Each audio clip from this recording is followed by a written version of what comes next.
मुंबईत व्हायरल झालेल्या NESCO drug पार्टीच्या प्रकरणात आता धक्कादायक नवा ट्विस्ट समोर आला आहे।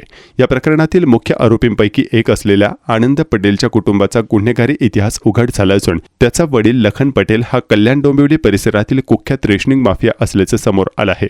त्यामुळे सध्या कल्याण डोंबिवलीत बेटा नंबरी बाप 10 नंबरी अशी चर्चा रंगली आहे। आनंद पटेलच्या अटकेनंतर त्याच्या मोहन हाईट्स परिसरात खळबळ उडाली आहे।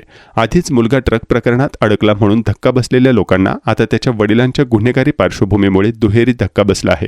लखन पटेल विरोधात कल्याण आणि आसपासच्या भागातील अनेक पोलीस ठाण्यांमध्ये गंभीर गुन्हे नोंद आहेत। कल्याणचे DCP अतुल झेंडे यांनी दिलेल्या माहितीनुसार लखन पटेलचे मुख्य गुन्हे म्हणजे सरकारी रेशनच्या धान्याची काळाबाजारात विक्री, फसवणूक आणि तस्करी। गरिबांना मिळणारे धान्य खुल्या बाजारात जास्त दराने विकण्याचे अनेक गुन्हे त्याच्यावर दाखल आहेत। त्याच्या वाढत्या गुन्हेगारी कारवायामुळे पोलिसांनी त्याच्यावर MPDA म्हणजेच महाराष्ट्र धोकादायक क्रियाकलाप प्रतिबंधक कायदा अंतर्गत कारवाई करून त्याला तुरुंगातही पाठवले होते। एवढेच नव्हे तर त्याच्यावर आणि त्याच्या टोळीवर रेशनच्या धान्याच्या संघटित तस्करीसाठी MOCCA म्हणजेच महाराष्ट्र संघटित गुन्हेगारी नियंत्रण कायदा या अंतर्गतही गुन्हे दाखल झाले आहेत।